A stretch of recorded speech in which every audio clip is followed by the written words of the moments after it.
Sa kabila ng modernong panahon, patuloy na gumagamit ng sinaunang kagamitan si Tatay Himanggo.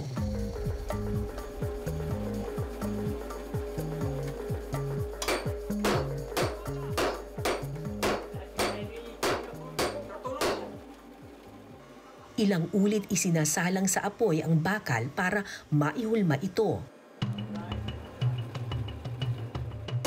Di tulad ng ibang itak na may kahoy na hawakan, ang itak ng mga ifugaw ay purong bakal, mula talim hanggang hawakan. Mahirap po bang magpanday?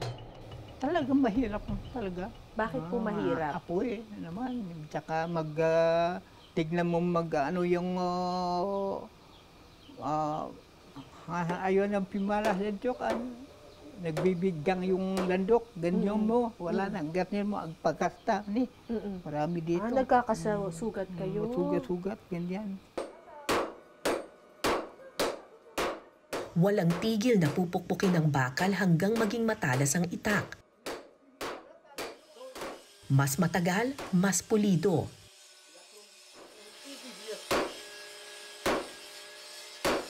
Minsan,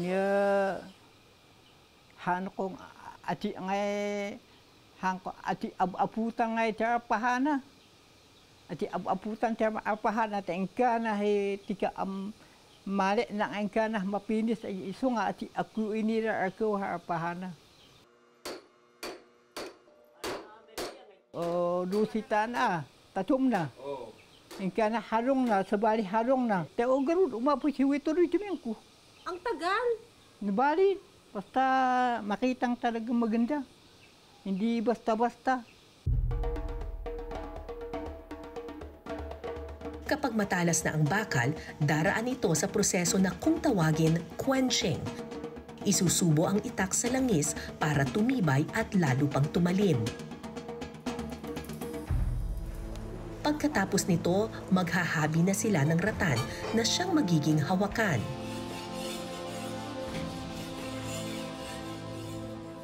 Metikuloso si Tatay Himanggo sa kanyang mga kutsilyo. Bawat isa kailangang subukan ang tibay sa sungay ng kalabaw. Ang hawak ko dito ay sungay ng kalabaw. Mas matigas pa daw ito kesa sa kahoy. Tetest natin kung okay ba talaga yung blade ni Tatay.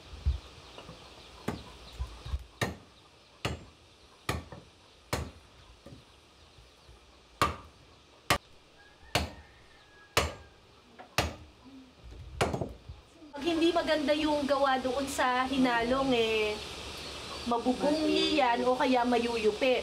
At hindi po. Oo, yung itak. Ito, diretso pa rin, no? Akin na lang ang maggawa dito, na klaseng gawa. Okay. Diretso pa rin. Hindi bumaliko. Dahil sa teknolohiya, marami ng makabagong paraan ng paggawa ng itak ngayon. At kadalasan, mas mabilisan at maramihan ng nagagawa.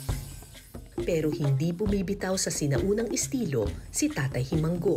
Dapat kumagat aram ti kustong regular di landok tapno mi bagay. Haan nga basta-basta ti alaan di dudu masayangan di ng ala ng gatang. So nga dapat aram ti kusto. Gandahan talaga. Mabayag nga itrabaho basta mayat ti aramid na.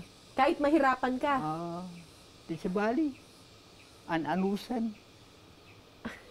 Awan ti bagbagada kanyak nga kunadaan di dete idaramid mo nga kasta. Pasublidan tupay.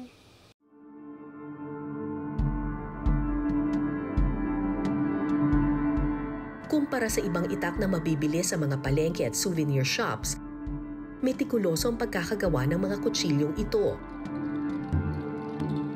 Mano-mano at pinanday ayon sa sinaunang tradisyon. Bawat isang panday may kanya-kanyang estilo ng paggawa ng blade o ng kanyang itak.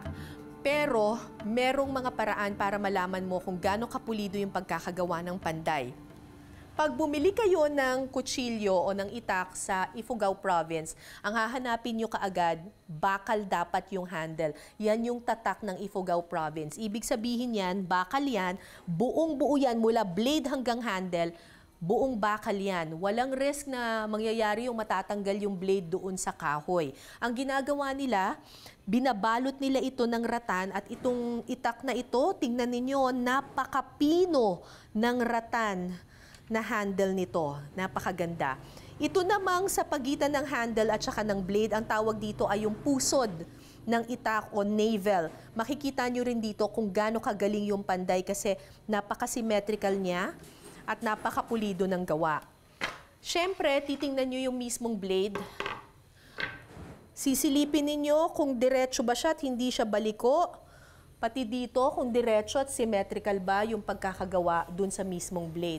Itong hawak ko na blade ay gawa ni Tatay Himanggo. Ang sabi niya, ang sikreto ng kanyang mga itak, isinubo niya sa langis yung buong itak mismo. Kaya naman ito matibay at matalas. Hindi lang dito sa may bandang edges niya, matibay at matalas talaga hanggang mismo sa loob ng blade na ito. Iba talaga kapag handmade o mano-mano yung paggawa dito sa mga itak na ito. Hindi basta-basta.